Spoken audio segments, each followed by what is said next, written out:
Hello and welcome to the online version of the workshop presentation for our Cambie Corridor Phase 3 Fall 2015 workshop series. This online presentation recaps the information presented at the Phase 3 workshops for Sub-Area 1 held on October 7th and 8th, 2015.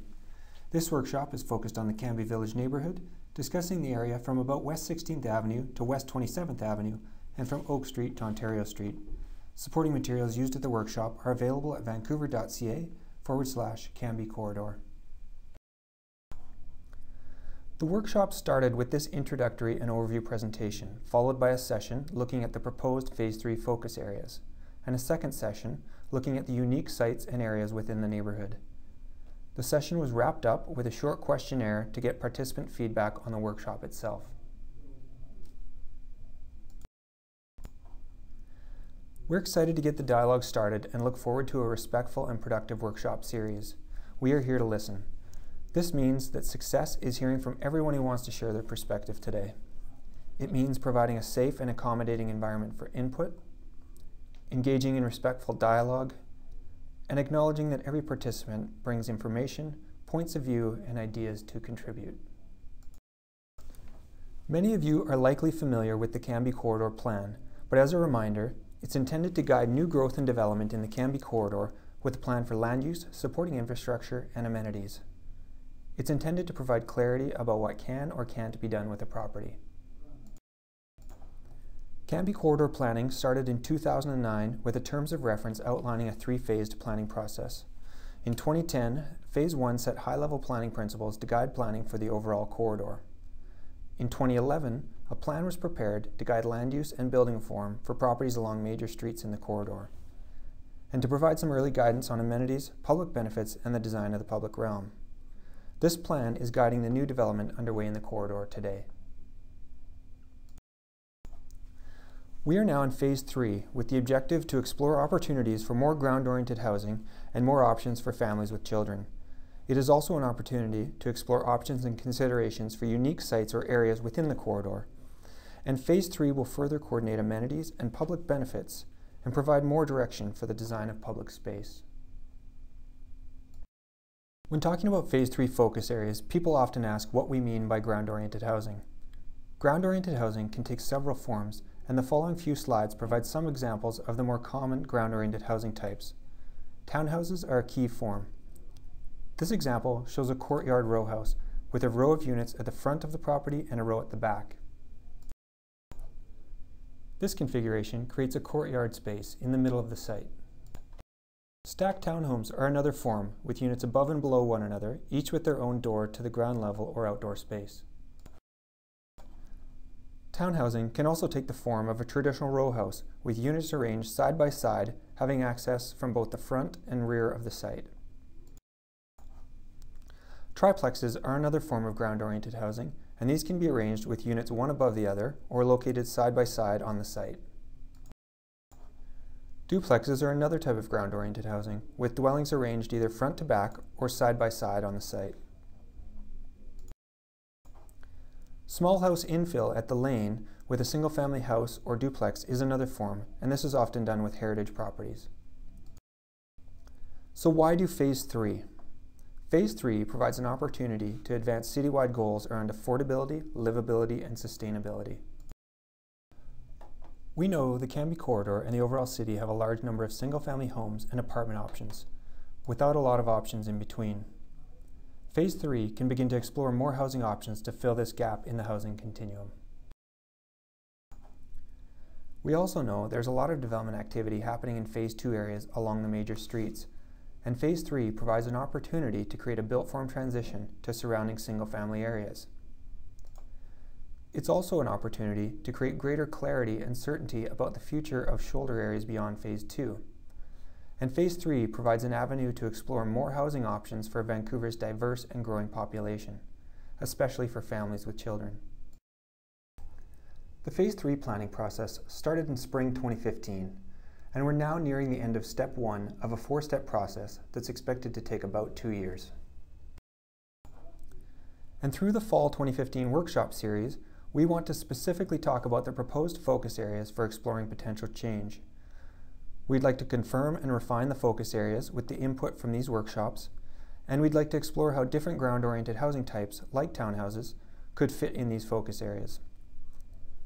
We'd also like to talk about some of the unique sites and areas within the corridor, discussing what's important about these sites or areas, and getting feedback on key considerations for future change. The workshops for the Cambie Village area, also referred to as Sub-Area 1, are the first and second workshops of 11 we'll be holding in 6 sub-areas in the overall corridor. We're holding these workshops throughout October and November, moving from north to south, engaging in a local level discussion and getting input from each of the unique neighborhoods along the corridor. While this workshop is on focus areas and unique sites, we know there's more to talk about in Phase 3. Future dialogue will include discussion of things like transportation, public amenities, the design of public space, and housing policy. So how will the workshop input be used? The feedback and input will be collected at each of the workshops. It will then be taken away and analyzed by staff, both from a technical and policy lens, thinking about things like housing, character and heritage considerations, urban design, and the overall objectives of Phase 3. That analysis will be used to prepare recommendations in combination with policy development as we move through the next steps in the planning process. And there will be ongoing consultation throughout Phase 3. Before getting into the workshop discussion on focus areas, we want to provide a bit of background on the corridor and its population. We know the corridor has a high proportion of households with children, at about 29% compared to 22% in the city overall. This is consistent for the northern portion of the corridor, the area of discussion at this workshop. About 34% of the corridor population indicate Chinese languages as their mother tongue. Notably, this is only 15% in the northern portion of the corridor. As is typical in other South Vancouver neighborhoods, the corridor is predominantly single-family, with a majority of owners versus renters, and about 56% of dwelling units in the northern portion of the corridor are in a single-family house. Within the corridor, there is a unique concentration of heritage and character homes in the King Edward area north of 25th Avenue. About 63% of single-family dwellings in this area, north of King Edward, were built before 1940. This is an important consideration for Phase 3, as this changes notably moving south of King Edward Avenue. We are now going to get started in the first part of the workshop, looking at the proposed focus areas. We worked through a number of criteria for the overall corridor and feel we are fairly close in defining a focus area for discussing potential change. The focus areas are shown in gray on the map to the right. Unique sites are shown in blue and will be discussed later in the presentation. The focus area criteria looked at areas one block off Phase 2 apartment areas that are covered by the approved Cambie Corridor Plan policy. It also includes areas adjacent to major project sites, like the RCMP site and Langara Gardens. The criteria also looks at a buffer area in Marpole, west of Phase 2 properties on Cambie Street, and this is based on direction from the Marpole plan. The criteria also includes property along Oak Street, building on the Marpole plan and Oak Ridge Langara policy statement, and this will look at both sides of Oak Street. This slide shows the specific portion of the corridor under discussion at this workshop. It generally stretches from West 16th Avenue to West 27th Avenue and from Oak to Ontario Street. The next few slides show more detail about the neighborhood under discussion at this workshop. The blocks shown in black are Phase 2 areas with approved policy. This is where the corridor is seeing current construction of new mid-rise apartment buildings based on the approved Cambie Corridor Plan. The yellow areas indicate the proposed focus areas for discussion of potential change and new housing options. These are the areas under discussion during these workshops. The areas in blue are unique sites and will be discussed later in the presentation. This slide shows the key areas we're discussing in this workshop in yellow and blue. It also shows areas in white which are outside the proposed Phase 3 focus areas for exploring potential change. However, some of these areas will be looked at through the city's Heritage Action Plan process, where they're exploring ways to encourage retention of pre-1940s character homes. Again, we think we're fairly close with the proposed focus areas based on the criteria and background work done to date. And through the workshops, we want to work with the community to review the focus areas, confirm they're in the right locations, discuss any rationale for adjustments or other key considerations, and gather feedback from the community. To support the discussion of Phase 3 focus areas, a ground-oriented housing ideas book has been prepared. This is a collection of possible housing types to start the discussion of potential new options for Phase 3 focus areas. We expect this document and the options within it to evolve moving forward in the process. This slide shows a few images of the housing types shown in the booklet, and I encourage you to check out the booklet online at vancouver.ca/Cambie Corridor under the Documents tab. Also available on the website is the Cambie Corridor Community Profile, covering off a range of more detailed information and background on the corridor. So we think we're fairly close with the proposed focus areas and want to roll up our sleeves through each of the workshops to answer the following key questions. Do we have the focus areas right? If not, where should adjustments be considered? And importantly, why? And what do you think of the housing ideas? Some things to keep in mind. What is the relationship between the focus areas and Phase 2 areas? What kind of housing choices are available in the neighborhood? Are there a range of family housing options in the area? How might lot patterns and sizes influence the focus areas? What's happening next door or across the street or lane? And are there heritage or character elements to consider? And now we move on to the second part of our presentation, focusing on unique sites. Unique sites are different than the focus areas. They are typically larger sites with unique conditions. For example, they may have rental or seniors housing on them. They may have commercial uses, or they may provide city serving or even regional or provincial serving functions. Also, most of them have been flagged in previous planning and policy work. For example, the Riley Park South Cambie Community Vision, the Oakridge-Langara Policy Statement, or the Cambie Corridor Phase 2 Plan. Some of this planning work is over 20 years old at this time. For Sub-Area 1, where we're spending our time during this presentation, there are two unique sites, the Balfour site and the King Edward Mall site. You can see these highlighted with a star on the map. These sites are an important part of the corridor fabric, and we want to discuss their role in the neighborhood now and into the future. As noted, these sites are all very unique with different existing assets and offering different opportunities, requiring a thoughtful, site-by-site exploration in the planning process.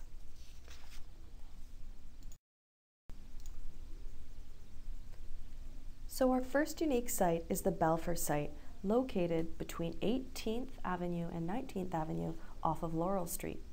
The Balfour site currently has 17 rental duplex buildings on the site with a total of 34 units. The Riley Park South Cambie Community Vision, which is 10 years old now, identified the Balfour site as a redevelopment site through its rezoning policy. Development could proceed today under the existing RT2 zoning, which would allow for duplexes and single-family housing. The intent of the Phase 3 planning program is to explore future opportunities for this site, considering important factors like housing form, tenure, diversity, and location.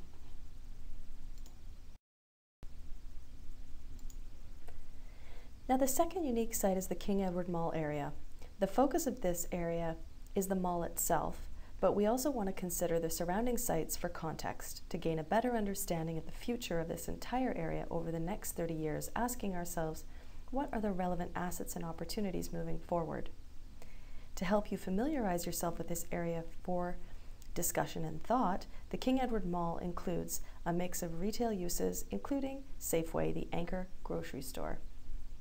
The Riley Park South Cambie Vision identified the mall as a redevelopment site through its rezoning policy, with directions to strengthen the shopping area, provide housing on the mall site and in the area, and to consider the surrounding area when planning the King Ed Mall site. So at this point in the planning program, we really are just scratching the surface on these unique sites, starting the conversation with the community. We want to understand what's important and what matters to you about these sites. We want to address policy gaps and update existing policy, recognizing changes may be appropriate as time passes. And we want to explore how these sites could evolve in the next 30 years, refreshing long-range policy for these sites. The workshop is supported by profile sheets such as this. They include site and policy information, photos, and maps to help familiarize you. These are all available online. So what we would like to know from you is, What's important to you about these sites? And what are some things that we need to consider when thinking about the future of these sites?